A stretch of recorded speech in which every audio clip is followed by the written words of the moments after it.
So I'm going to do a quick live. It is not going to be long. Um, I was being put in the bad chair, punished because I had the audacity to speak some truth that needed to be said. But, because I had the audacity to speak some truth that needed to be said. But, because I had the audacity to speak some truth that needed to be said. But, so hopefully you guys can see this. 3 of you are here. Fantastic. So yeah, I was put in a bad chair. I was punished by TikTok because I was talking about galactic things. I can't even say because they're going to do it again.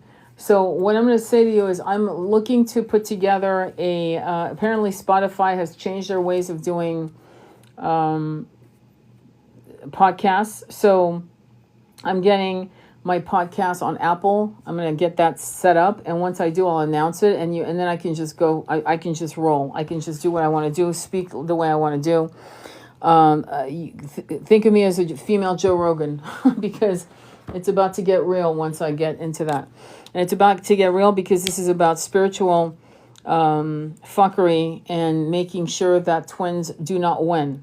And there's a lot of that going on. There's a lot of people who are going through massive pain, spiritual pain. It's not mental illness the way one would say. It's an anguish of being a starseed. And when starseeds come onto this planet, there's a lot of pain, okay? Because it feels kind of weird. It feels like, wait, hang on, something's wrong here. And so people don't know how to, souls who are incarnating in 3D don't know how to react. In fact, some souls have not incarnated in 3D for like 400, 500, 600 years, thousands of years. I'm not joking. And read the room, right? Look at the live, listen to what I'm saying, and then maybe you'll understand that I'm not answering that question. All right, so any questions or comments, please share the live with people who actually want to understand about what's going on here on our planet and what we are trying to co-create, the new Earth, and where we're at, okay? And when you're ready, when you can bring in like more, follow the... Thank you, Laura, for following me. When you're ready, go ahead and let me know. Let's get at least 5 more people on. And then I'm going to do a reading on the collective energy of what's going on this planet right now. And we're going to read. Thank you, Letty. Thank you, Letty. All right, you're the best. All right, so we're going to be asking what we need to understand in our evolution. Have you noticed this is a red room? Hey, Angie, it's good to see you. The red room, red moon. The red moon, the tangerine moon.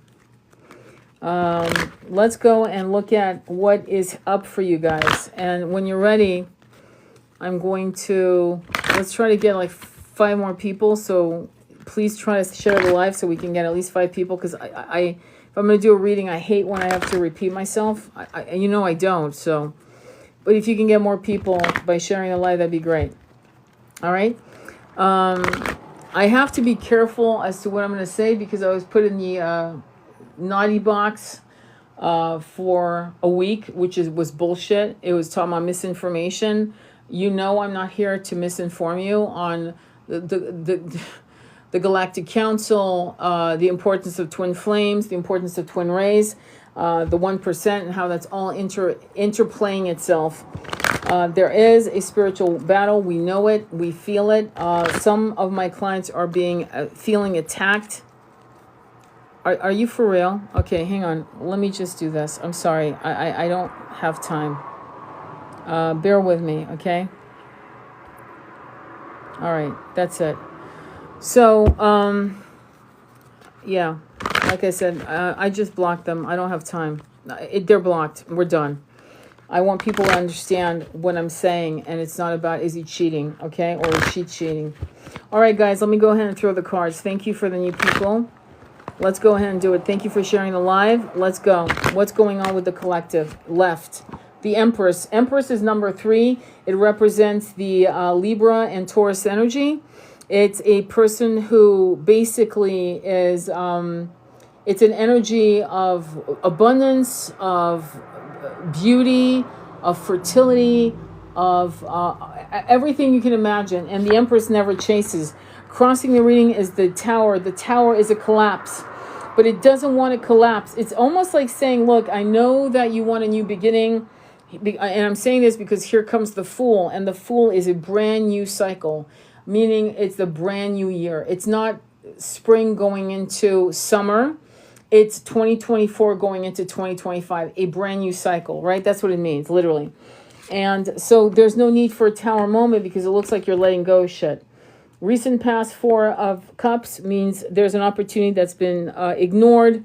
To the 3 of Pentacles, trying to, I would say, third-party energy. I would not say that you're learning how to master something. No, I don't see that energy because we wouldn't be looking at 5 of Wands, which is outside distraction, battles, not serious battles like the 5 of Swords would be, but battles nevertheless of outside influences. Maybe you want to know, you're concerned about some of your duties, some of your things that you need to do for other people, things of that nature.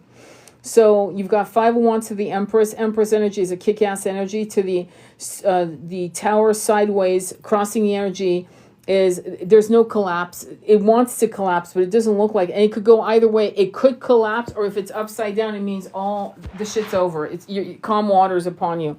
The Fool is here into the 6 of Swords. Yep, calm waters are upon you. 6 of Swords, you can't make this shit up. 6 of Swords is moving into calmer waters. 9 is abundance. The 9 of Cups is abundance. The King of Cups is somebody of the Pisces, Scorpio, and Cancer energy is coming in, but it's not really about the sun sign. Don't start looking at the sun sign and going, well, wait, hang on, he's not my sun sign, or she's not my, that's not the sun sign. That's not what we're looking at. We're looking at energy of love. And again, if you don't recognize your sign, that doesn't mean that's not your reading, but like make sure that what I'm saying is your reading. Don't get caught up in the sun signs that I might throw out, just because for some of you, you need to hear it. Let me see. So you've got the 9 of Cups, which is wish fulfillment, your independence, your power, love it. King of Cups is fantastic. What you fear and what you hope doesn't happen, or what you hope happens in the 9th position, is the Knight of Cups. Knight, like knight in shining armor. And it's a wishy-washy energy, Sagittarius, Aries, and Leo. And again, that's like a wishy-washy energy. But it's not happening. It's a fear that's unfounded. Into the 9 of Wands. Again, the number 9. Did you notice? 9 of Cups on the bottom, 7th position in the Celtic cross. And the 9 of Wands is the top, the last of the reading. And 9 of Wands means wounded warrior. I'm so exhausted. What the hell? When does this end? When do I get to come out of the desert? Where do I find the oasis so I can rest? It never ends. And there's a feeling of exhaustion. So I'm going to clarify this reading. Bear with me. Empress, what's going on with Empress? Ace of Cups, new love. Judgment, something dead coming back to life. King of Wands, a swaggering energy. Again, Leo, Aries, and Sagittarius is coming in. But it's a swaggering energy. It's a good-looking, usually a good-looking person, man, woman, and beautiful energy that's coming in. A go-getter, an instigator of change, originator, a builder of companies. Why is the 5 of Wands above this energy? Ace of Cups, new love, something. So new love. So Ace of Cups to the Judgment means it's new love if you've been in separation, even if it's with the same person. Judgment, something dead coming back to life. So it means 2 things. For you, it could mean my old lover, twin, whatever, is coming back. Okay, with a new kind of energetic frequency, behavior, whatever. But it also can mean someone who I knew in a past life and we're about to meet. Regardless, Ace of Cups is new. Crowning the reading to the 5 of Wands is Justice, which is 11. And Justice is talking about righting the wrongs. It can mean law, courts, divorce, issues. Into the 10 of Pentacles, which means, I love that. 10 of Pentacles is money. It's winning. Page of Pentacles, messages of money, messages of marriage, combining two families, like you have a kid, they have a kid, and you combine forces and you marry, and you live a life of abundance. I mean, I'm seeing a lot of abundance here so far. Tell me more about the Tower. Why is it here, please? Ace of Swords, prison of your own mind. King of Pentacles, a grounded energy. Taurus, Capricorn, and Virgo energy. So it's a grounded energy. It's a fatherly energy. Ace, see, the Tower is saying, will you stop with the Eight of Swords? Will you stop being a prisoner of your own mind? Will you stop letting the ego be your jailer? Does that make sense? Knight of Swords is Libra, Aquarius, and Gemini energy. It's a very impulsive energy. Knight. It's a knight. It's not a king. And a knight is an impulsive teenager. It's so beware. And upside down, the card that flipped for the Fool, to clarify the Fool, I kid you not, is Knight of Wands upside down, and it's a neutral energy. In other words, the wishy-washy energy that you feared isn't being neutralized. Why? Because the Ace of Swords is coming in to the Four of Wands. What does that mean? A new beginning, a solid new beginning based on Ace of Swords, the truth, cutting out bullshit, the truth.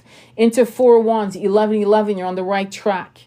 It could mean marriage. It could mean commitment, living under the same roof, building a life together. It could mean all of that. But it definitely says, in this truth, in this new cycle, meaning going from 2024 to 2025, as an example, not as a literal. This could actually be happening to you right now, or it's around the corner.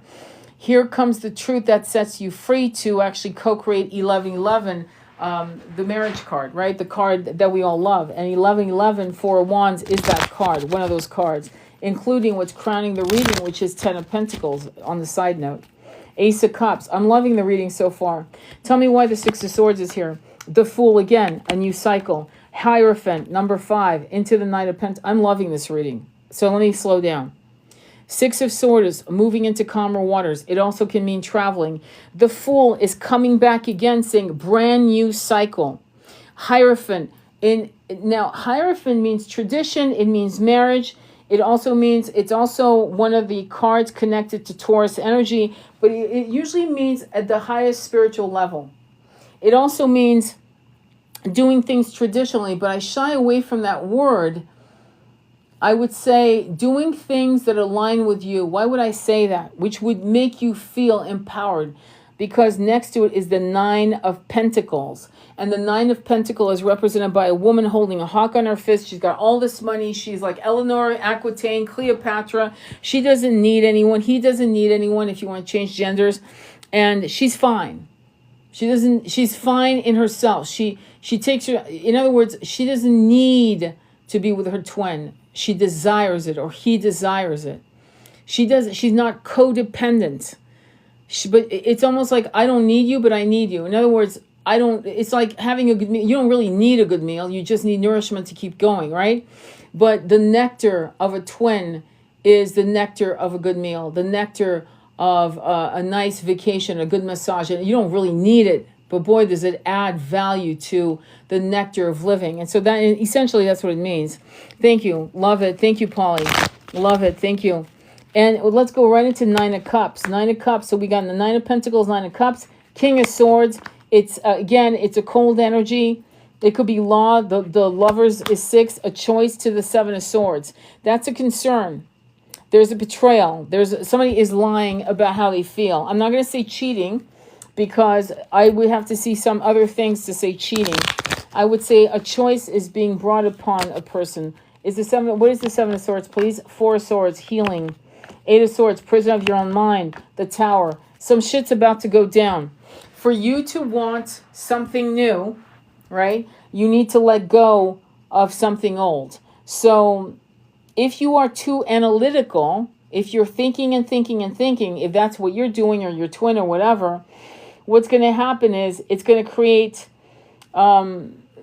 self-delusion. You know what I mean? So let me explain. Nine of Cups. I've got what I want. Oh God, here comes the King of Swords. It's too good to be true. It can't possibly last. The Lovers, a choice. A choice of what? Seven of Swords. I'm going to lie to myself about the value of this connection, about the fact that this is the love of my life, about the fact that this is my wish fulfillment. And so I'm going to spin from Seven of Swords of lying to myself and lying to others into Four of Swords. It's going to make me sick. I'm going to actually go within. I'm trying to heal something that was never healed in me that I thought I had healed. Into the Eight of Swords, prison of my own mind, twirling, imprisoned by my own thoughts, suffering. Into the Tower, a massive collapse. Tell me about the Tower. What happens about the Tower, please? What happens after the Tower spills? The Fool. You can't make this shit up. You cannot make this shit up. Now, out of 3 decks, you got 3 Fools. And again, the Fool is a brand new cycle. The best thing you can do, and your twin, is not to fight the change. Does that make sense? Have you ever body surfed and a wave is about to come? You can't grab that wave, right? You better dive under, right, the wave. And you better not panic and just let it do what it needs to do. Hopefully you won't, break your nose or whatever at the bottom of the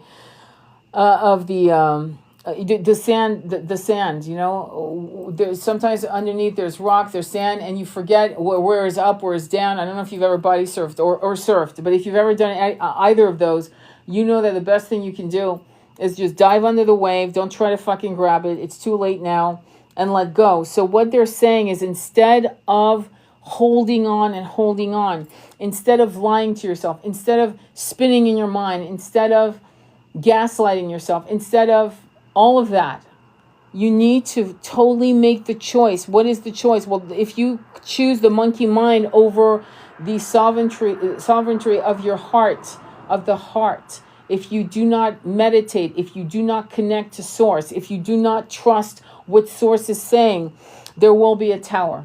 And the tower is never pleasant, because it's like, you know what? We're taking your white knuckle grip on the wheel. We're going to stop this car in the middle of nowhere. That's it. We're done. And you think your car broke down, and it turns out nothing's wrong with your car. Your gas gauge doesn't work. You think you've got a full tank, but actually you're on empty. It's almost like the universe is saying, we're done here. You're not listening. So you take it to the mechanic, and the mechanic says, there's nothing wrong with your car. Did you know you're out of gas? You just need to, that changed.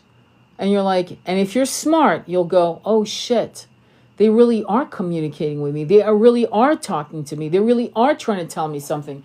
A person that's not spiritually smart will actually ignore that too. And there'll be more tower moments. It can be very unpleasant. Let me just say that. So far, the Fool is asking you to take the new beginnings. Let go of what no longer serves you. Drop your hold. Stop being a control freak and just drop the reins. Like, just drop it. All right, King of Cups. Why is it here? 9 of Pentacles, a slow-moving offer. 10 of Swords, a betrayal. 10 of Cups. You've got a choice, which is, if you're too emotionally unhinged, eventually you will have a choice that comes in, which is reflecting on the Lovers, because the Lover is right below, and above that is 9 of Pentacles. Another choice will be given to you at some point. We don't know when, but at some point. And you can either go with the betrayal of betraying yourself, or accept the 10 of Cups, which is marriage, emotional fulfillment, what have you.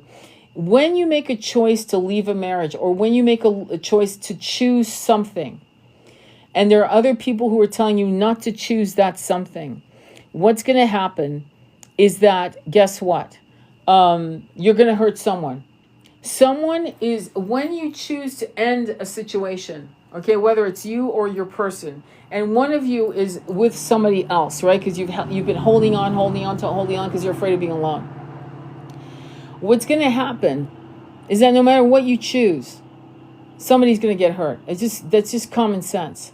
And so the question is, how do I navigate that so the least amount of brutality of hurting someone occurs, right?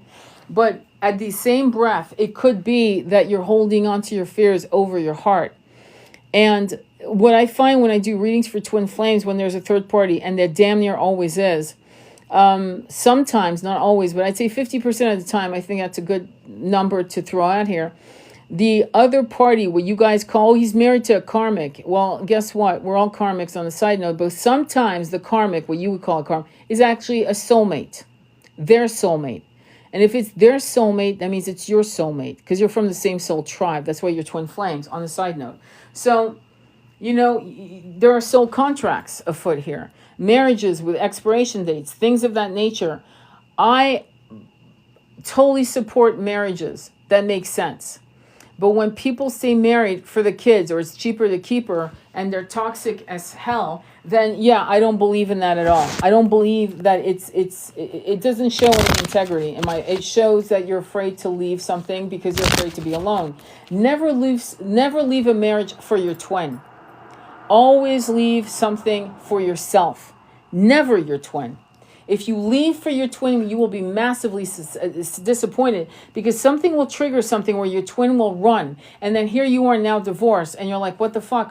You'll feel like you've been betrayed. That's never what was the twin flame triggering of you realizing that you were in a marriage that buried you a lot, that made you feel like sick, like shit, and you were just eking a life. You were just holding your breath every day and giving yourself one more reason after another as to why you were in that marriage. When you do that, right, and a twin comes in to kick your whole illusions out of the ballpark, it is for your own good, but it's not a message. Oh my God, I'm going to leave my marriage to be with my twin. That was damn near never the purpose.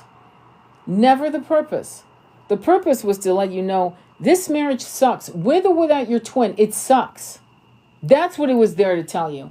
And so you leave for you, not your twin. I hope you understand that. That's really, really important.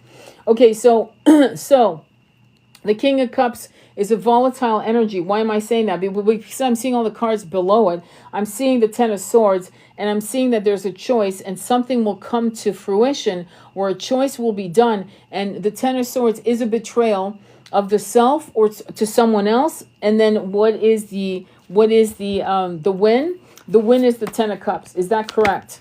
The Emperor, my way, the highway. The Emperor to the Empress, to the Four of Cups, to the King of Pentacles. The King of Pentacles to the Emperor. Emperor is my way, the highway. My Emperor is connected to the, by the way, we started the reading with the Empress. So that's massive power couple energy. But it's also, sadly, the Emperor is also a stoic energy. I love Marcus Aurelius. I really do, right? I love his quotes. He's a brilliant emperor, brilliant philosopher. But stoicism is only good at wartime, not in our peacetime, okay? In our land, anyway. And so when you see a stoic energy, usually it's a man, typically it's a man, Aries energy on the side note, of a man who is showing that he doesn't need anything. He's fine. He can do his life without any of you. And the Four of Cups is him refusing an opportunity, refusing love, divine love, right? Four of Cups means a lot of things. For business, it means refusing an opportunity. For love, it means you are ignoring an opportunity to love again. And this time, the love is not toxic. Three of Cups, he's looking at the Three of Cups going, look, I've failed in love. I'm not good at this. But the universe is saying, no, this is the fourth cup. This is the cup that shows you that you are destined for true love. And foolishly, people, in this case I'm seeing, is refusing it. Why? Because you've got the King of Pentacles energy, and the King of Pentacles is saying, this is not realistic. This does not, I'm probably just lusting after this person. I'm probably, this won't last. It's too good to be true. It's this kind of negative energy. Tell me more about the King of Pentacles. Three of Cups, third party. Six of Cups, thinking about you and past life connections. Nine of Wands, wounded warrior. So it could be, depending if it's a man or woman, cheaper to keep him, cheaper to keep her. I'm staying for the kids. You know, the old stories from, it's never good. Okay, Nine of Wands. Why is the Nine of Wands here? Queen of Pentacles. Queen of Pentacles to the King of Cups. To the Queen of Pentacles. The Two of Cups, soulmate connection. Into Moon. The Moon is 18, which is spiritual material conflict in Kabbalah numerology. But it's saying that, so again, Emperor to the Empress, King and Queen of Pentacles, Two of Cups, Ace of Cups. The Fool is everywhere saying, what are you doing? Start your life, for Christ's sakes.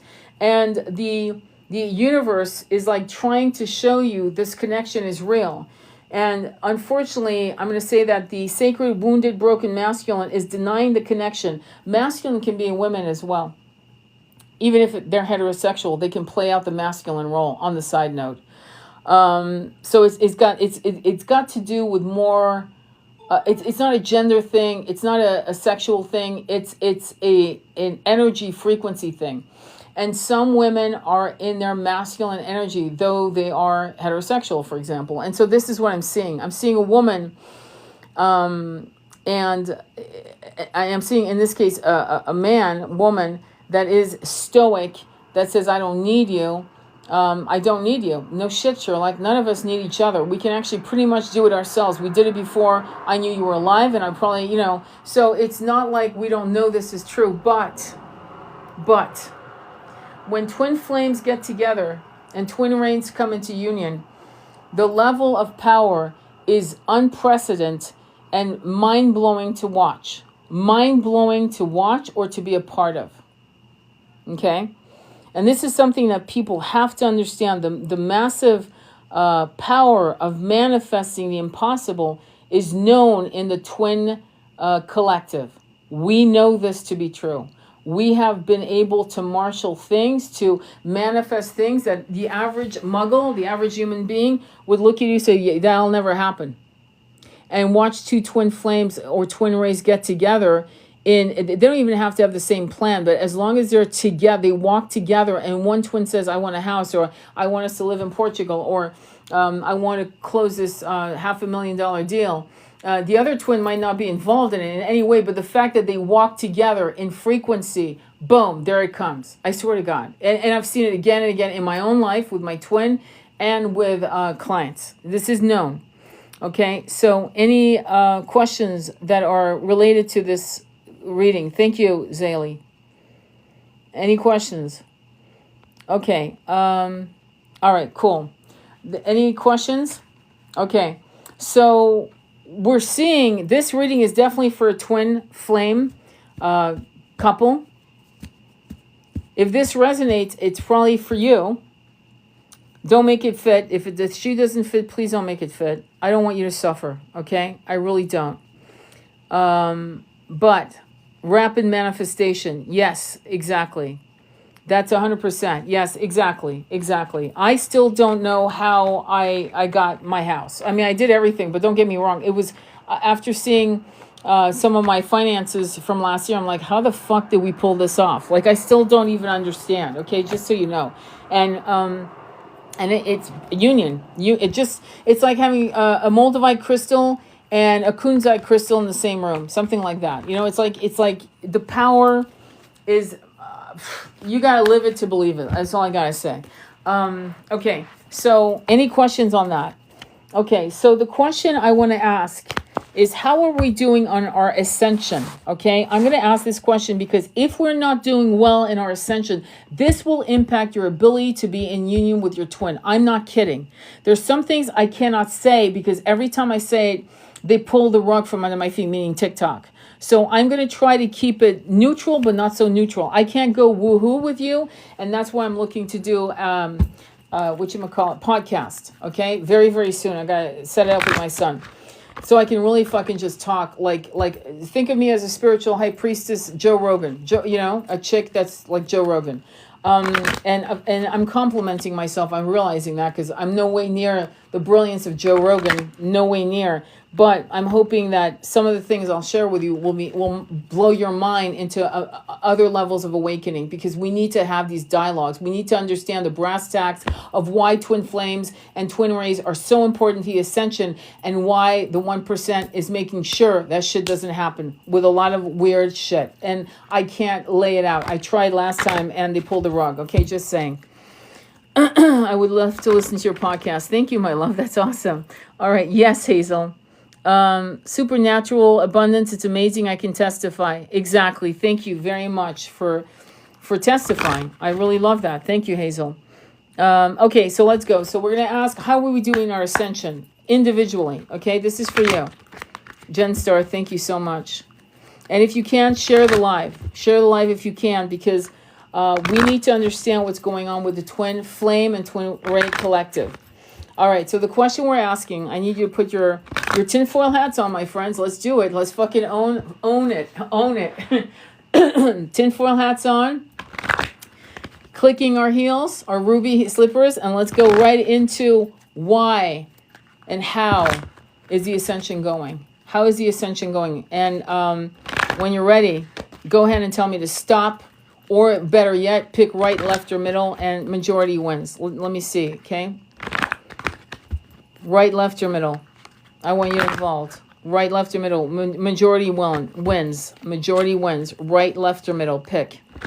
All right, I'm stopping. Middle. Okay, left, right, right. Okay, I'm doing right. We're done. Right. That's the majority. Let's do it. Ace of Wands, a new beginning. Okay, so they're showing me, have you ever seen a forest fires after a forest fire?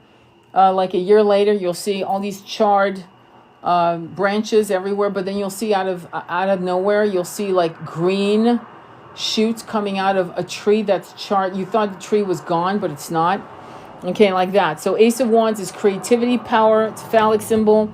Into Three of Wands sideways. There's a lot of, so root chakra work. I'm going to say root chakra. I'm being told to say that. So your root chakra can't be fucked up. You need to really work on all your 9 somatic chakras. Like, don't miss a chakra. Like, don't play games like, oh, today I'll work on my root chakra. Yeah, wrong. You work on all your chakras, and you'll go, oh, my root chakra needs more work. My solar plexus is fucked. Let me do some work on that. But you're doing all your chakras. You're just spending maybe 5 minutes on your root, maybe 6 minutes on your solar plexus. You get my crown chakra. You get where I'm coming from. So you don't just work on one chakra per day. That's not going to help you at all. It's akin to you taking a shower and saying, I'll just wash my left armpit and tomorrow I'll wash my right armpit. It doesn't work that way, does it? Well, neither does energy work. It doesn't work that way either. Okay, just so you know. All right. So Ace of Wands, brand new beginning, creativity, power, root chakra, power. Into Three of Wands sideways, which means the portals are not open. There's a stagnation. 7 of Wands, defensive energy. So the question is, what are you protecting? And I'm going to tell you in a minute. Recent past, King of Wands into the Magician. King of Wands is a go-getter energy. He is an alchemist. Alexander the Great was an alchemist. What's a good alchemist? Well, I may not like Elon Musk, but he's a good alchemist. I'll give him that. Steve Jobs, an alchemist. So we're talking about guys women and men who create. Mrs. Fields, you get my pick. Anita Roddick. So now you have a list. So it's an energy of a go-getter that creates and manifests. That's the foundation. Crowning the reading is the Four of Pentacles. That's what's messing you up. You're holding on to material concerns. You're holding on to, it's a miserly energy. You're holding on to shit that's status quo.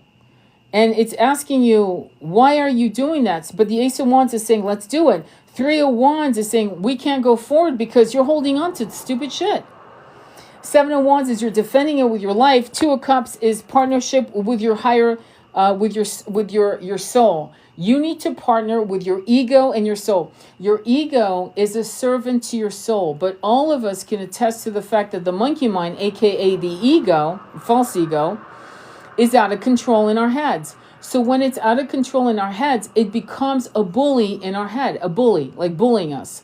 And the problem is it's no longer a servant to the soul because the soul is too elegant, too transcendental to scrap it out with the ego. Because the soul has always been the soul, but this is a temporary vessel. We know this, right? So what we need to do is learn how to work on our root chakra, all of our chakras. We need to learn how to chant our monkey mind into being a servant to the soul. So the 2 of Cups in this case is partnership with yourself. So that you're not controlled going down the ravines of your impulsivities, your negative, toxic impulsivities. 7 of Swords is coming up in the 7th position, which is interesting, actually, 7-7. And it's 7 of Swords is you're lying to yourself. 9 of Cups is wish fulfillment outside of yourself. And the 4 of Wands is 11-11. You're on the right track. So I love this reading because it's beautiful. Because it's saying partner with yourself. And you will be in the 4 of Wands, the new earth, the 5D, right? But if you lie to yourself, if you gaslight yourself, you're only delaying what you want most. What is it that you want most? Well, you want the new earth. You want a new life. You want abundance for all. So when you do manifestations, when you do manifestation exercise like 369, if you're going to do it, make sure, or you can do it meditating. You may say, I don't want to do 369. I don't have the time, but I can meditate. In your meditation, see the new earth. Call upon it for all. Not for just you and your family, for all. Because when you want something and you desire, say, a house, a business, money, Always ask yourself, how can I help? If I get this, how will I be of service to collective or to a handful of people that I have yet to meet? How will I be of service? You should always ask that. If I write this book, how will it serve? Not, I'm going to be rich and famous. See, I can tell people who aren't going to make it. You know why? Because they say, I want to be rich and famous. Not, I want this book to heal people. The irony of saying, I want this book to heal people will make you money. Maybe not the first book, maybe not even the second, but the third gets you viral. And you're like, what the fuck? Because you didn't know that slowly, you were like Johnny Appleseeds, scattering your seeds of wisdom. But the initial desire should never be, I just want to be rich and famous. That's the ego talking. And remember, in the Matrix, what does he say? Matrix 1, I want to be rich and famous. That's literally what he says, right? I don't care if this steak is fake. Give me the pill. I just want to forget everything. Just make me forget. I want to be rich and famous. So that's the ego. So if you want to be a healing facilitator, why? Well, I just don't want this job. That's not the right answer. I don't want this job. That's not the right answer. Is because I know that I was put here to help people. People talk to me on the bus. People talk to me in restaurants. I have people talking to me on the plane.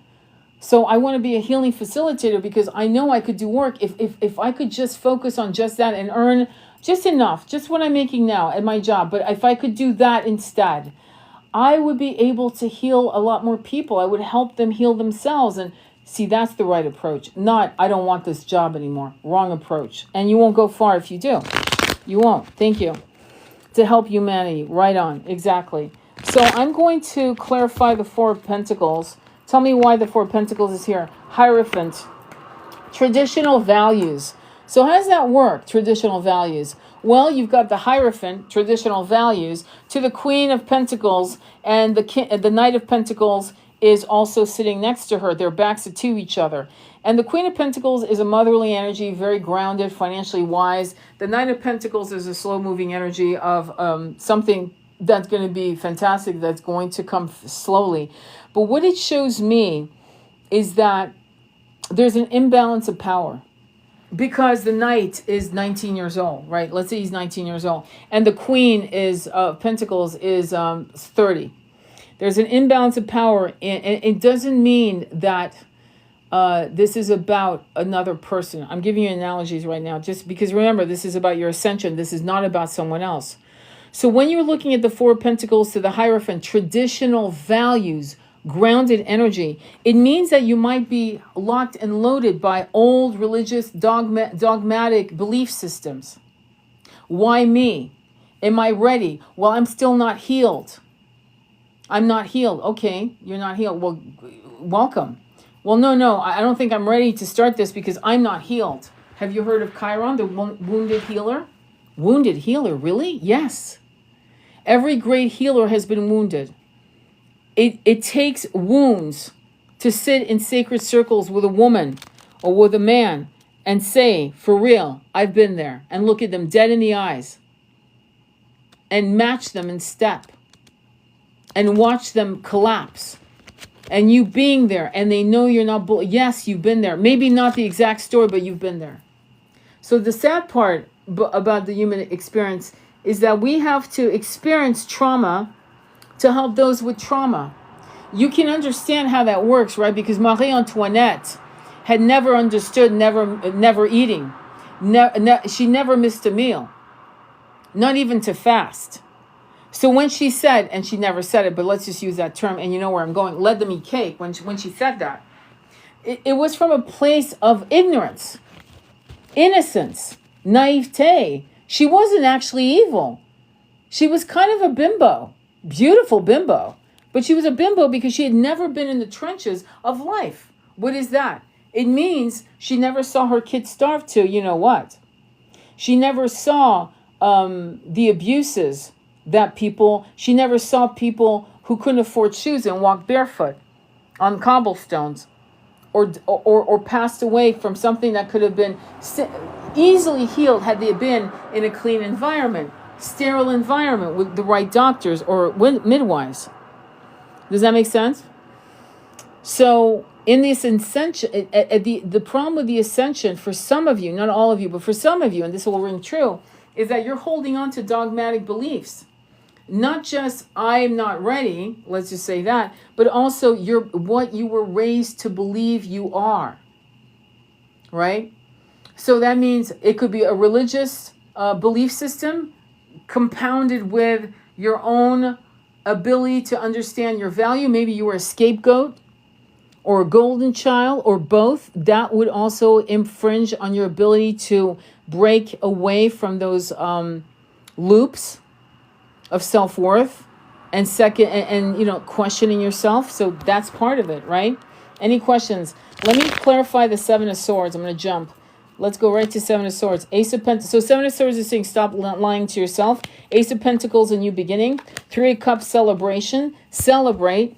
You can if you want, but Five of Wands is, again, outside influences, outside distractions. What are these distractions? Tell me more about that. The Queen of Wands, the Magician, and the King of Pentacles. So interestingly enough, I'm avoiding talking about anybody that you may love, which many of you are here to talk about twins. And the irony is I'm getting the message that I need also. I'm getting the King and Queen of Wands. Here she is. I'm getting the King and Queen of Pentacles. Here they are. So there's definitely that connection here. But I'm also seeing the Queen of Wands to the Magician. And the Queen of Wands to the Magician is a reflection. If you roll back this tape, I'm going to upload it on YouTube. If you roll back the tape, you'll remember me saying the King of Wands, recent past King of Wands to the Magician. Did I not say that? Some of you will remember. And here I see the Queen of Wands appearing with the Magician. It's saying masculine or feminine in the twin dynamics of you maybe being in separation with your twin. What do you want to manifest? What do you want? Well, some people actually have a problem with that. They go, well, I don't know what I want because, well, I don't deserve it, or I'm not healed yet, or I'm not ready yet. And if the universe is putting you in the face of change, in the face of being around your twin, if that's happening, then the worst thing you can do is run. Okay? What you have to say is, wow, the universe wants me here. Okay. The universe wants me to talk to my twin because here's my twin. Okay. And so you don't run from that. Okay? You lean forward into it. The King of Pentacles to the Queen of Pentacles, unfortunately, their backs are to each other. She's on the top of the reading. He's on the bottom, kind of. And their backs are to each other, but they are in their grounded energy. They're realistic energy, earthbound energy. And they're trying their best to do what is best. Okay? But the ascension is also a separate journey. Okay? It's a journey that you cannot force upon your twin. And what the irony is, because you are twins, if you are twins, what you feeds your twin. So if you feed anger, that's what they're getting fed, anger. If you feed it with high frequency meditations, that's what you're going to get.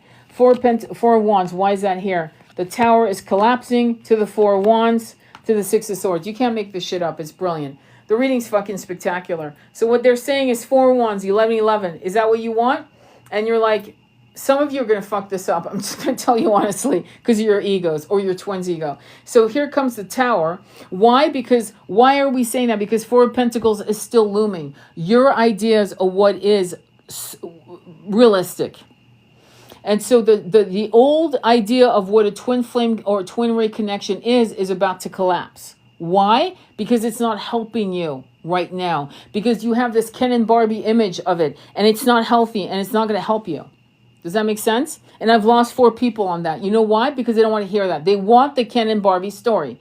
They want the popcorn, caramel popcorn, right? With the rainbows and the unicorns. That's not how it works. If you want to win this, then you need to be transcendental, and you need to understand that even in separation, even if you are feeling them making love to their soulmate or karmic or whatever you want to call it, right? In this case, that yes, you are feeling that. Yes, you're not crazy. You are telepathically picking up on it, somatically picking up on it.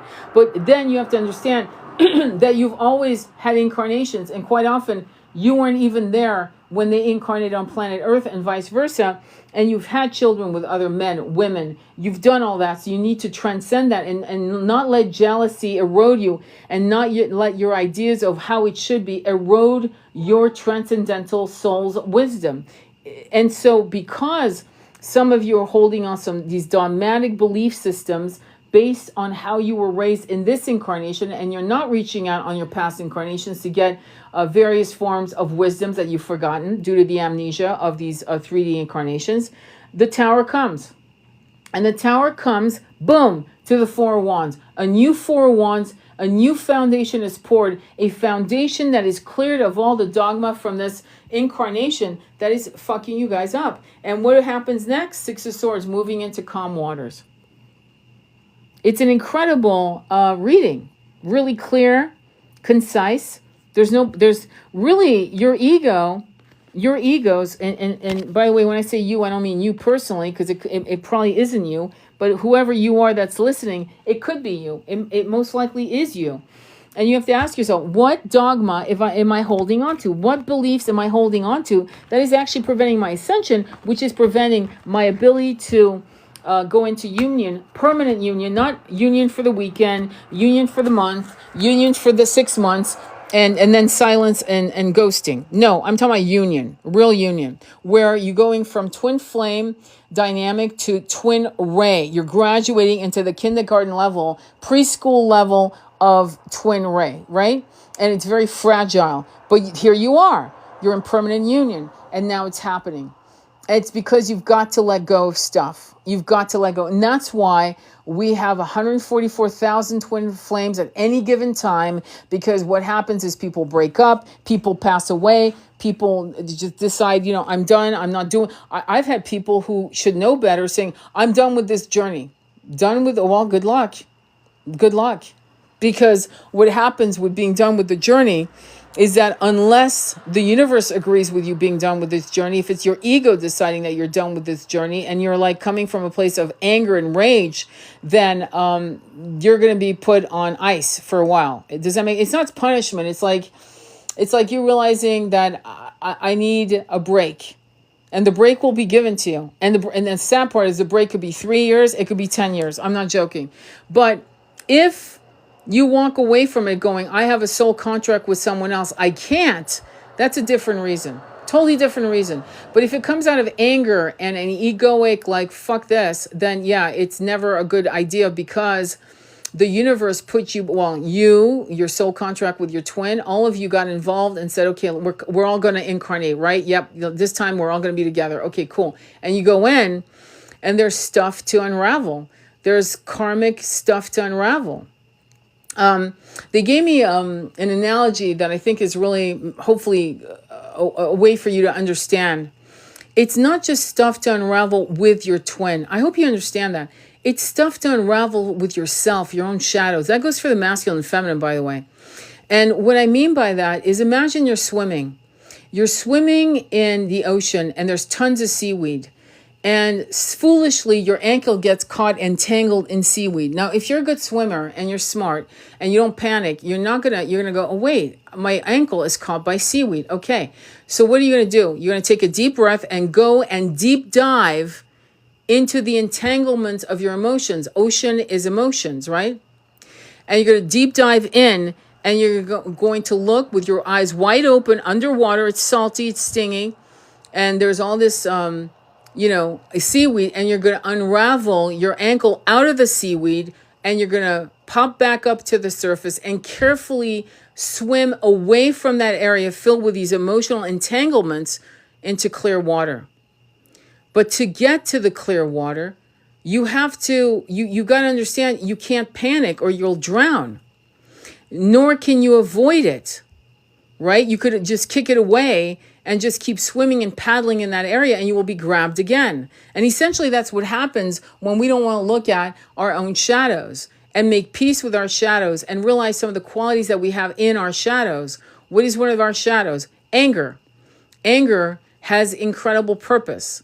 Anger is that little girl or boy that never was heard. So when you explode into anger, you don't shame yourself, just like you wouldn't shame I hope you wouldn't shame a 3-year-old, a 4-year-old losing their shit in a store, in a toy store. You wouldn't shame them, would you? You would sit next to them and go, baby, I wish mommy had the money, but I can't buy you that big ass $1,200 toy, right? And if I had it, you'd have it. But you don't shame them because you're being shamed by your child on that you don't have the money to give no, you wouldn't do that. And there are parents that would, actually. They would shame the child because they're so ashamed that they don't have the money, right? Or whatever, that they shame the child into silence. And if that was your story, then those are the shadows you need to heal. But anger in itself isn't something we should shame out of ourselves. It's something we need to sit with and give compassion to, because once that anger is heard, it will calm down. If you've ever worked in customer service on the phone or in any situation when somebody is losing their shit, if you lean in and listen to them, you have them laughing within a half hour. Similarly, that's what happens when you listen to your little girl, little boy in their rage. You lean in, they feel heard, and that anger is diffused into something that's more stable. These huge emotions are now controlled by themselves, not you shaming them into silence. And that's what you need to do with your own internal little boy or little girl. That kind of work will actually spill over remotely to your twin. Healing your twin is healing yourself. And not always saying, well, he just needs to. No. It's not he. It's you. It's you. Very rare cases are situations where it really isn't the feminine or the male. It is the other twin. And they are the problem. I get it. Some of you, and you know who you are, that is the truth. That is your truth. But it is not everyone's truth. Sometimes, like in my case with my twin, we both were fucked up, period. It's like, and he was a little more fucked up. No, I'm just kidding. But we had shit to heal. And we were separated again and again for the healing, so that we could come back better. If you've ever noticed, if you're really in a twin flame, every time you come back together, the dialogue is more esoteric, more beautiful, more soft, it's better and better and better. The sex is better, the dialoguing is better, the honoring of each other is better. It's just better. That's the mark of the growth. So you have to understand that these separations are not to punish you. It's actually sometimes for your own best interest. And what I find is that, and I'm going to go there, is that many content creators are trying to shame you guys into feeling like that can't be a twin, because twins don't do that. Twins are narcissistic. Twins don't cheat on you. Twins would never cheat on you. Twins would never be addicted to anything. I don't know what world they live in. It's the world we're trying to bring here, actually. It's called 5D New Earth. So I don't blame them totally, because I get it. But we're not living in that world yet, because none of us are walking on water. So yeah, a toxic twin can be your twin. An addicted twin, addicted to sex, to drugs, to whatever, can be your twin. Yes, that happens. And it can be narcissistic if they had massive childhood trauma abuse. I think you know what I'm talking about. No one's coming out of there, oh yeah, kumbaya, I'm now a yogini and I'm meditating after that kind of trauma. No, usually there's some fucking abuse of some kind of substance or with the law. It's going to happen. It's common sense. Don't forget, we may be twins in a human 3D dense experience with a 1% with their boot on our throats and a spiritual battle. Just saying. So yeah, the shit can get very thick and messy, massively messy. But that doesn't mean that's not your twin. Does that make sense? So, but you need to make sure that if you're going through this kind of shit, it better be your twin. Let's just say that. Let me see. We were more vulnerable. Beautiful. Love it. Like a Chinese finger trap. The more you pull away without adjusting, the harder freedom becomes. Yes, based on what I just said about the seaweed smell. Yeah, seaweed swimming. We not got triggered right after union. Deep pain inside our soul. I got you. So that's the energy between twins. We both eventually grow. Twins are about growth, finding yourself, forgiveness, and loving yourself. Exactly. That's exactly it. And I'm gonna be blunt, some of you twins, sadly, will not come into union. Why? Why is that? Well, because your twin is immersed in 3D and wants to believe in the dog and pony show. They are hell-bent on believing in the dog and pony show. I use the Matrix again as an analogy to that. Some people don't want to wake up. They don't. Okay? It's too fucking painful. I've seen people who are content creators. Well, Doreen Virtue is probably one of the most famous one, who did angels, this and angel. I mean, there were decks of angel cards of the wazoo. She was putting out, and she said it herself, she was putting out content probably monthly. They were printing whatever the hell she wanted. Hay House was printing. Can you imagine? And one day she collapsed.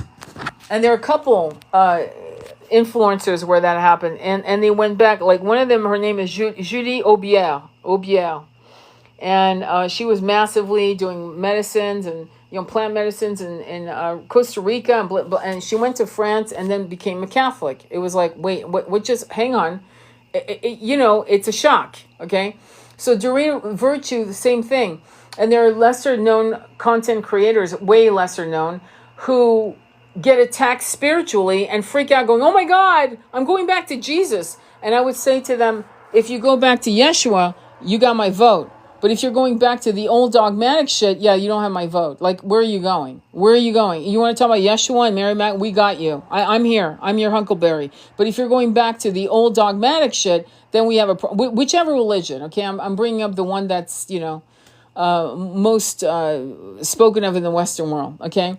But at the end of the day, these problems that we're going through and these fear factors of, oh my God, I'm awakened and now I'm being spiritually attacked. It's a real thing. Yes, it's a fucking real thing. It's happening. I can't tell you how many clients are coming to me and they're not crazy. When you're going towards the light as a powerhouse, as a high priest and priestess, you will be attacked. Why? Well, because they're hoping you'll run back to 3D. Read Plato's Parable of the Cave. I keep using that as an analogy again and again and again. You need to understand the psychology of people who don't want to know. They are dangerous. So what they're trying to do when you're being spiritually attacked is for you to run back into your cave of ignorance. And it's working.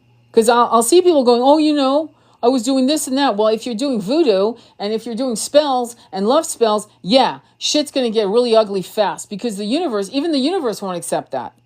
And you're going to have a lot of negative boomerangs going at you like you wouldn't believe. Like you pay karma on the spot, if not within a week, at the latest within a month.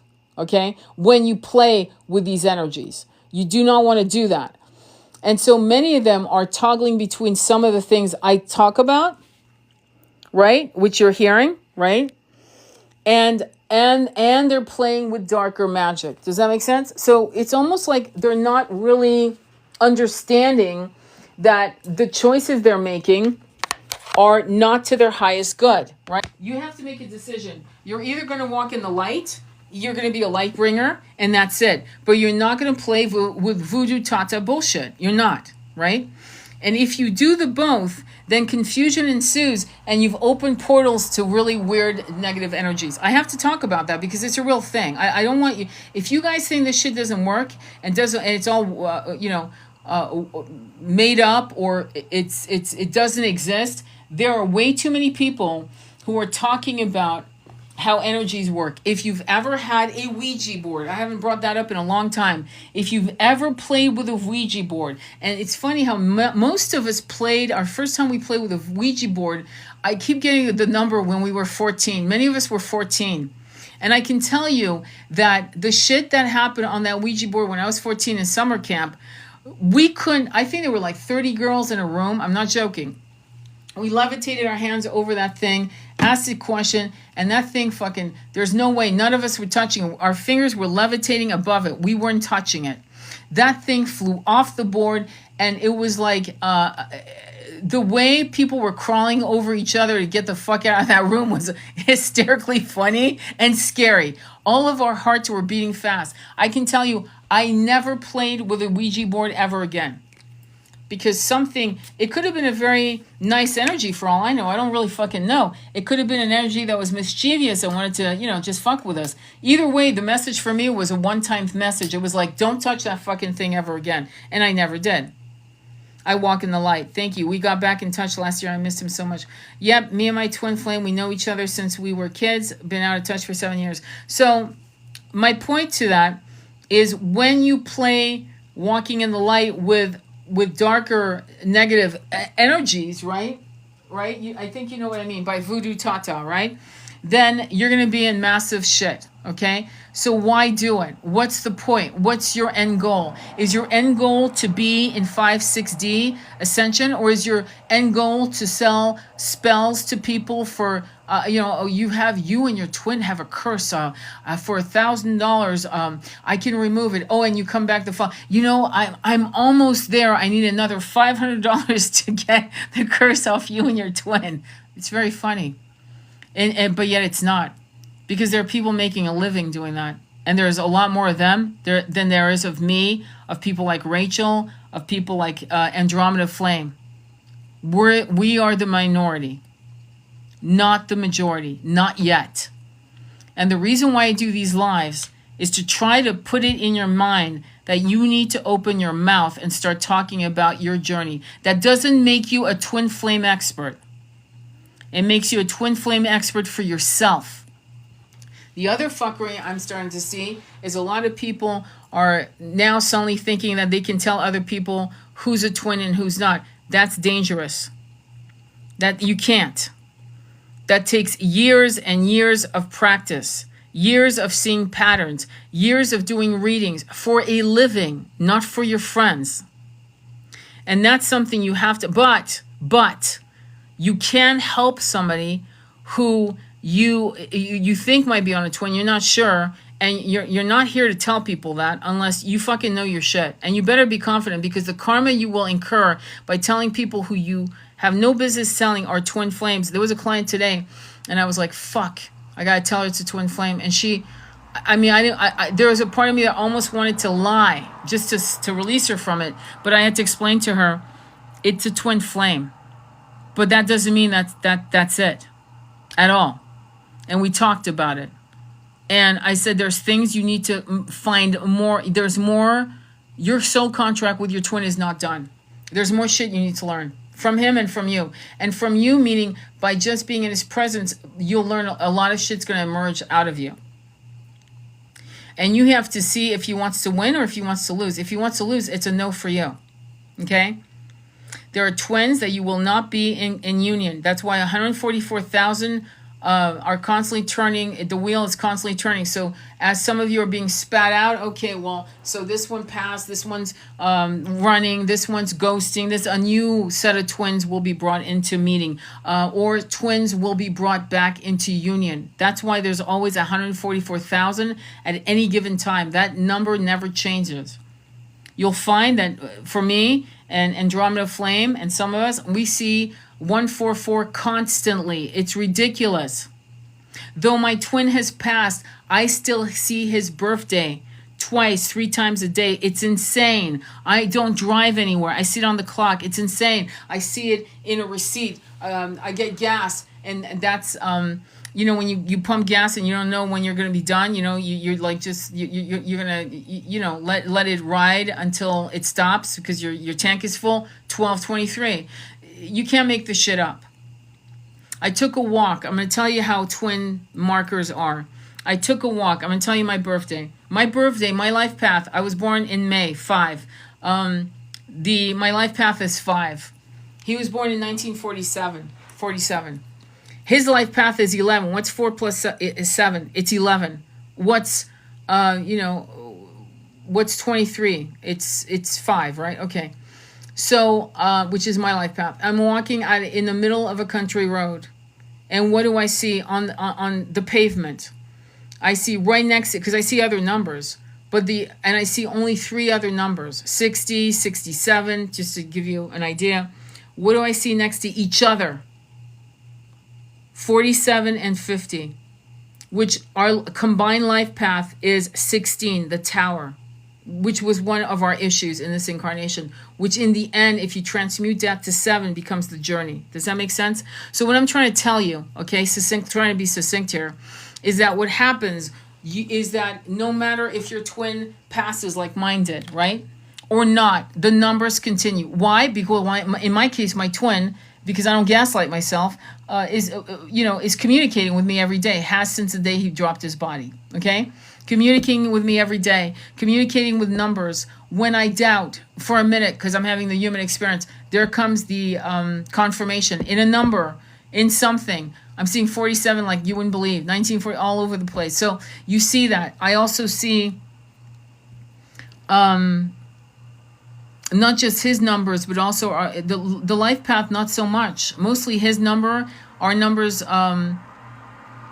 like my number. I also see, and this is something you have to understand because people get like all crazy about numbers like that.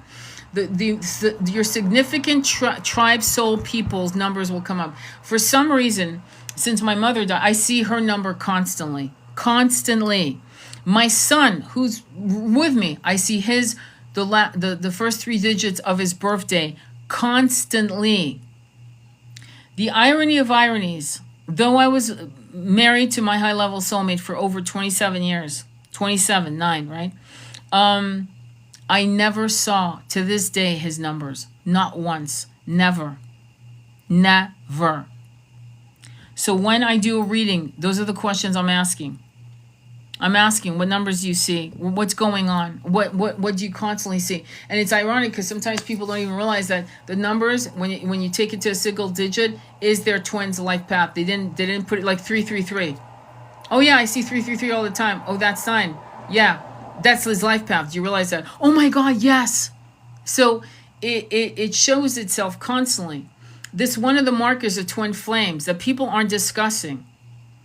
And the markers of the life path are much more complex than what I'm seeing shown. Much more complex. It's not. There's a particular dude now doing the circle right now on numerology, and he's like badass tattoos, whatever. But he's missing the mark. It's not just your life path. It's the day you were born, and the double digits before we go to the single digits of your life path.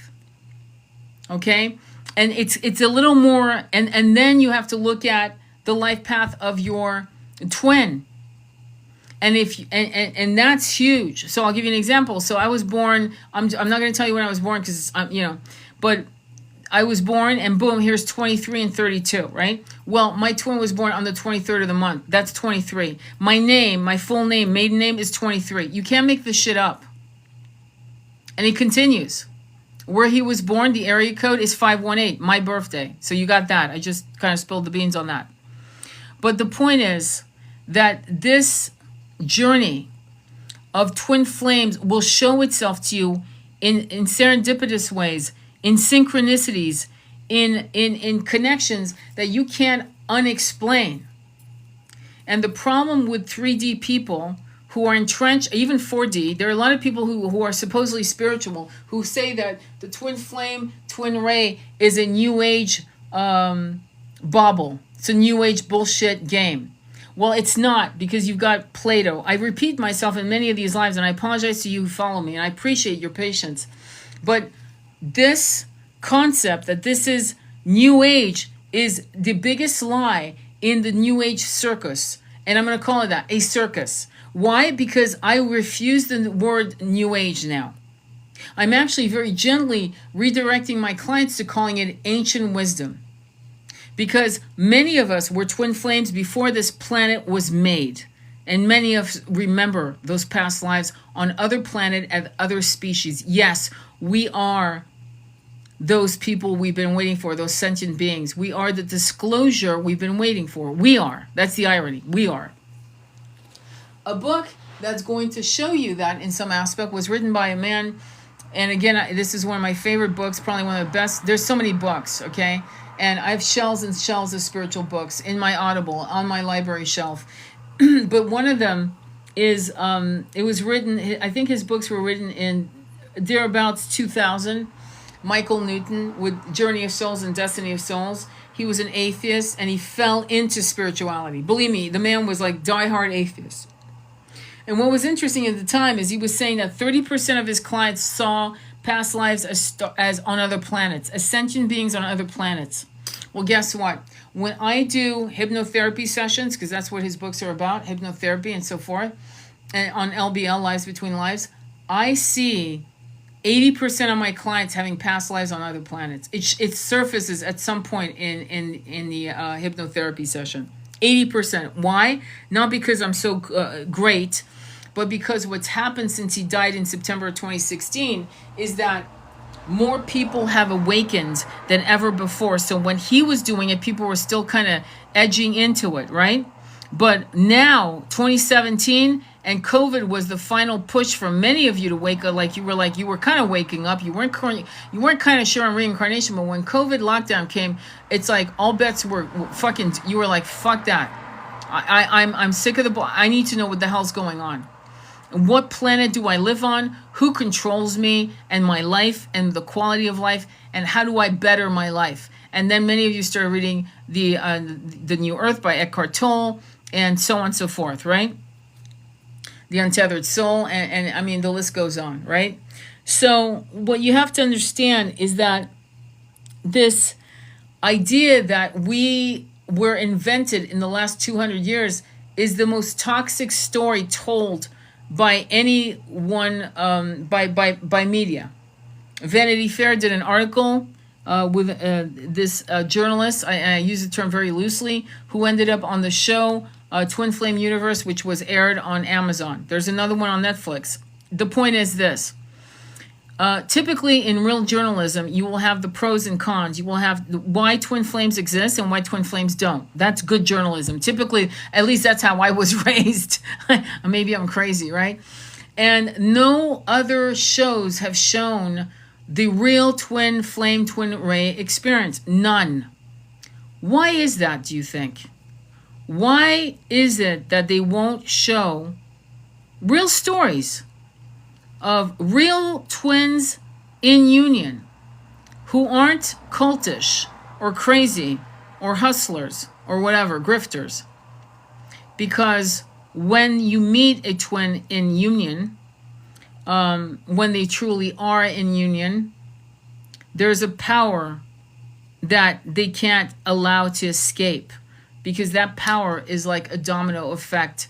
It's like tripping the light fantastic, and suddenly all the lights erupt, because many of us are starseeds. And if you go and do your research with Billy Carson, Regina Meredith, and many of us are sick and tired of the bullshit. Many of us.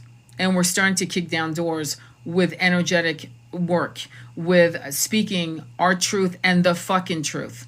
Meaning, for some of you, what I say about the 1%, what I say about how many of the things that we need to experience is being prevented because we are working jobs, right? That aren't good for us. What happened to Wells Fargo? Must I illustrate that one? When a woman can actually pass out on her desk and perish at her desk and rot at her desk. Funny how they talk about bed rotting, which is another way of shaming some of you who need to just sleep. That's interesting. That's another trend that's happening. The trends are demure, bed rotting, when some of us need to just chill out and go into our beds, write, journal, watch movies, eat, sleep some more, make love if you have your beautiful twin. Nothing wrong with it. It's not rotting. It's recalibrating. It's re-energizing. Funny how anything that's good for you, they shame. Okay, demure. Not to speak your truth. I love demure, mindful, yeah, fuck off with that shit. And then you've got the Wells Fargo incident. And you have to ask yourself, because that's a boomer, by the way, she was 60. I think she was 60. God bless her soul. To be ignored. Completely, utterly ignored. It's interesting, isn't it? The life that we have been given time after time after time is impacting our ability to be in union with our twin. If you can't figure it out, just think about it. And I'm trying to create a new dialogue so that we can recapitulate and repair the damage done by the constant shaming of everything that we did or did not do. And that's why I give people homework with movies. A great movie to watch on the sacred masculine and things don't go too well is Layer Cake. Layer Cake. It's a British movie. Incredible dialogue, Daniel Craig. Layer Cake. And this is a movie about how some masculines need to do things a little differently, off the grid. In other words, they color outside the lines. And how we shame that. I'm not saying that I approve of it, but I do understand it. Another movie that you might want to look at, good twin flame in my humble opinion, what the hell, I'm just going to say it, is the Thomas Crown Affair with Steve McQueen, or you can watch it with Pierce Brosnan, either one. But it's about a man who actually, it's a different premise, okay? From Layer Cake, if you watch that, to Thomas Crown Affair. Thomas Crown Affair is more of the 1% mindset. What is the 1% mindset? Watch Trading Places through transcendental eyes. Trading Places with Eddie Murphy. Why? Because you see the arrogance.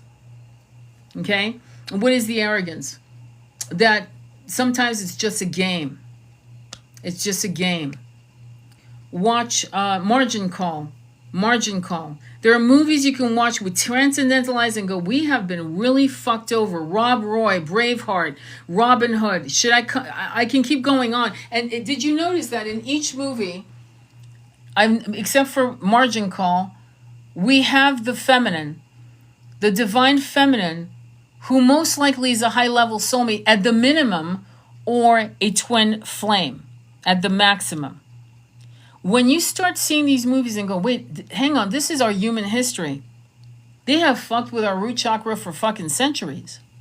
Why? Well, I mean, and suddenly here we are waking up to a new understanding of how that's impacting our ability to be in union with the sacred masculine or the sacred feminine, because everyone's so busy just surviving. There was a time when a milkman could have 4 kids, a wife at home, and have a vacation for 2 weeks and afford a home. Milkman. So what's changed? Well, the 1% have found ways to make it harder and harder. On purpose. As we came out of the cave, Plato's parable of the cave, as we crawled out of it, rubbing our eyes and waking up. And claiming the new earth. The meek shall inherit the earth. It is a fear thing, you know. And I love that there's so many content creators asking the questions that are finally I was asking 20 years ago. Like, for example, Oprah Winfrey, questioning that. I was saying that. When I was saying that 20 years ago, I was being lambasted, so I shut up. Because I didn't have this kind of platform in those days. But I stopped talking about it. Because what was the point of telling someone that what was she saying was harmful? Right? And so now people are finally seeing people for what they are. And what's really funny about the Met Gala, which was a really big kicker for you, and you guys have to look at it, is that you all found out that the celebrities are no longer needed. That you are bored by movies. I'm giving you the movies for educational purpose only because it's a quick way. A 2-hour movie will give you a history of the 17th century, of London in the 1960s during the drug cartel, shit like that, okay? And that's why I'm giving you those movies, because in 2 hours, instead of spending a whole week on reading a historical book, you can get entertained and watch a movie that will give you a bird's eye view very quickly of historical facts. But at the end of the road, what's interesting is that the people who are interesting to listen to and watch are what you would call the 99%. Kind, passionate, loving, not all, obviously not all, but many. And we all want just to have a chance to live a life of abundance. What does that look like? Well, for me, abundance is a cabin by a river with my man and growing my own vegetables and having a couple, goats, pygmy goats, whatever. That's my idea of abundance. It's not a Birkin bag. It's not a Rolex watch. But though I would probably buy a fantastic painting. Does that make sense? Many of us are very humble, and many of us are very happy with just being able to read books, make love, have babies, homeschool them, have a life, and a life that just keeps blossoming with more nectar.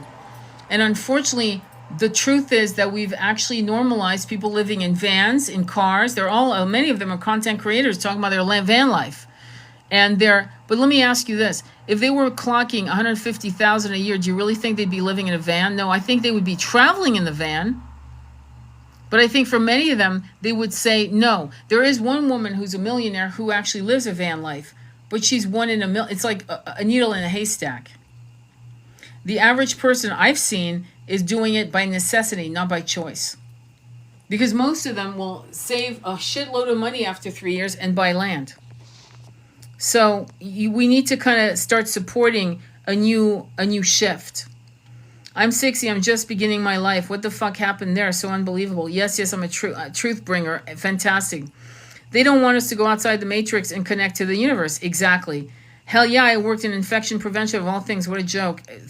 Right on. Thank you for that. I know I have so many pictures, my celestial ancestors. If so, how come the earth is falling apart? Because it's this is a very good question. I'm going to repeat your question. Divine Hope says, if so, how come the earth is falling apart? Because when you have a rotten foundation, it must fall apart for a new foundation. That was my reading in the Ascension. Go back to my reading. I'm going to upload this for you. Go back. Because I saw remember I said 4 of Wands. I've picked up the cards, but I'll never forget that. 4 of Wands to the Tower. What is the Tower? The shit show, Divine Hope, that you're seeing. There's a complete collapse of dogma. I can't say the words because they'll put me, you know exactly what's going on, okay? We know what's going on, okay? So the Tower's coming, and then what was the next card? 4 of Wands. Meaning we need to destroy this 4 of Wands, 1111, because it's dogmatic. It's based on faulty foundation. The foundation is rotten. It's moldy. It's decrepit, it's toxic. That will collapse the tower because many people won't fucking let it go. So because a lot of people have a white knuckle grip on the steering wheel, the universe is going to go and pull it all down. And boom, here, what came after? The 4 of Wands, the new earth, 5D. So the question was, in the last reading that I did, you guys can check it out. I'll upload this video on my YouTube channel. You'll see that the ascension, we're on the right path. We're doing what we're supposed to do. But many of you are holding on to old ideas that don't serve you, and you know who you are. You know who you are. You don't think it can happen in your lifetime. You think that no, it is always the darkest before the dawn. We know this. That's why it's happening. And it's being exposed in levels we've never seen. The level of awakening is unprecedented. The fuckery we're seeing is unprecedented. No one can say, well, I didn't know. Really? Where have you been? In a cave? In Bermuda? Or somewhere in India? Or somewhere? No one can fucking deny this unless you're living in a cave. And for real. I'm not being funny. For real. You're in a cave. You're an ascetic. Right? You're an ascetic, you're living in a cave in Tibet or up in the Himalayas, and you haven't been out of your cave except to get a little food for the last 10, 20 years. So sure and shit, you don't know what's going on. But in your meditation, your third eye is fully opened. You don't need to know because you're already in 5D. Does that make sense? That was something else anyway, I'll talk about that some other time. How when Atlantis fell, there were parts of this planet that did not fall into 3D. That is a mistake. There were parts of this planet that still was vibrating to 5D frequency. And then eventually it just, it got diluted over time. But we had pockets of this planet after Atlantis fell, because there's this weird idea, which I believed in because I started reading about Atlantis when I was 17. I read this book by Ignatius Donnelly, written in the late 1800s, 1870s, thereabouts, if I'm correct. It's called The Antediluvian World, one of the best books to this day ever written about Atlantis. To this day. Nothing is like this book. Why? Because there was no TV and bullshit, and the guy could really focus and study and come up with his arguments of why Atlantis existed. Besides, I think it was it was Plato that talked about Atlantis. But anyway, my point is that there's this idea that when Atlantis fell, the whole entire world collapsed into 3D. And after doing Akashic readings, I realized, and this is why all of us can learn from all of us. None of us have our shit together, okay? I'm just going to tell you straight up. Like, all of us can learn from each other. When a person says, I don't need any guidance, when a person says, I don't need to learn anyone, I've learned everything I need to learn. I'm like, wait, hang on. How can you say that? I'm still learning from my clients. By doing Akashic readings, by doing hypnotherapy, I'm actually excavating the soul, a soul's journey through life. How the fuck can you tell me you're healed, and how can you tell me that you know everything? You can't possibly know everything, because every time you sit across a client, something emerges out of them that blows your mind if you're in right consciousness. So we're constantly learning from each other. The more you know, the less you know is probably one of the best lines ever written about knowledge. Okay? So anyway, going back to Atlantis, so when it fell, there were pockets in Africa, in Asia, in Europe. And I can tell you the countries as I'm saying it. I'm not sure about where in Africa, I'm going to be blunt, and I'm not sure about where in Asia, but I do know that Tibet was one where 5D was still vibrating its power. And Ireland and parts of the UK still had, why? Because the UK is the heartbeat chakra of the world. It has 75% of the crop circles going on. And so when Atlantis fell, if you remember, you'll remember that the Druids and Druidesses, the energy of Ireland and the UK was pulsing this energy with monoliths like Stonehenge and other places that aren't as famous. And that was a realm of 5D where levitation of massive, stones and structures were possible using sound frequency, energy of other kinds, because it was still in 5D. So it's not like we can't remember. So the deluge of Atlantis was not the final, sayonara. It happened for certain pockets of this planet, and other pockets were still thriving in 5D frequency until it no longer was. And if you sit in meditation, you'll kind of understand how that could have happened, the dilution of those energies, right? Of those portals. And by the way, on the side note, we still have portals. What was the name of the book about Atlantis? It's called Atlantis, the Antediluvian World by Donnelly. Fuck, I totally forgot the Ignatius Donnelly. I agree. Cool. I'm glad you agree. That's nice to when we're having a discussion. I believe my twin will awaken. He's been through so much trauma. He will rise from the ashes of Phoenix. Absolutely. And if you say it, then it will be so. I just got back from European tour. We need to get back to our spirituality. Absolutely. So any other question? Is that should make you feel good. I mean, that should make you feel good. Because many of us fell at different levels. Some of us fell by betrayal. Some of us fell where we did fuck up. Some of us fell where we were anger or fear came into a realm when we never had felt it before. Mistakes, rage.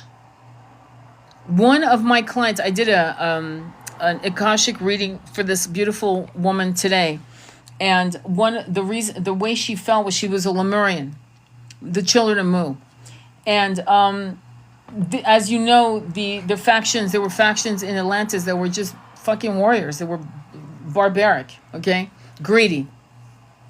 And a certain section of Mu, so let me explain to you what I mean by a certain section. France isn't just Paris, right? I'm just stating the obvious. So there's Paris, And then there's Lyon, Marseille, south of France, Cannes, Antibes, so on and so forth, okay? And the people are different, right? If you've ever been to France, you know what I'm saying. The Parisians are not like the southern French people who are salt of the earth. Okay, so similarly, in Lemuria, there were sections of that continent that had different types of Lemurians. Does that make sense now? Different, so you could call them all Lemurians, but there was a different nuance, different dialogue, different this, different that, if that makes sense. Kind of like the Native Americans in the Northeast, right? Different tribes, different beliefs, but similar things and concepts, but different. Okay. So this particular tribe had been attacked. And most of the people he loved, because he was a man in that incarnation, had been removed. I hate to use the word unalivened. I hate that fucking word. Gone. Dropped their bodies forcibly. And so, long story short, he was mad as, I mean, the impotent rage. That was the word they gave me. Impotent rage. Because there was nothing he could do, because they were gentle people. He wasn't about a sword and a shield and going across the ocean to revenge. He was not a Viking. Okay, let's put it that way. And so instead, what he did was he used what I'm going to call sigils, which, by the way, don't be afraid of sigils. But in this case, he used symbols to throw a curse at them. In other words, he used his power to manifest, his power to create out of nothing. And instead of creating whatever else he could have created, which is healing for himself, making sure they had crossed over well, anything else, right? But you have to understand the grief. And this rage was like a white rage, a hot white rage, and he cursed. He did a series of what you would call symbols on the ground. I saw it in dirt, and I would call them sigils for the lack of a better word, but marks, cuneiform, whatever you want to call it, symbols, and he just threw that like a blast of. It was a curse. And they do work, just on the side note, they do work. And especially that this was a race of people that had the magic, right? 5D, 6D consciousness. And that's when he fell. That's when he fell. Because the impotent rage, he didn't care if it was almost like he didn't care, I don't give a shit if I fall, I'm taking it on. It's kind of like, you've heard of parents doing what, take justice into their own hands when their children have been harmed, if you get my drift. It was like one of those types of moments. Like, I don't give a shit, put me in jail for I don't give a fuck. Like, put me in jail, go ahead, I don't care. What are you going to do? Right? It's that kind of thing. And that was his consciousness. And that's what made him fall.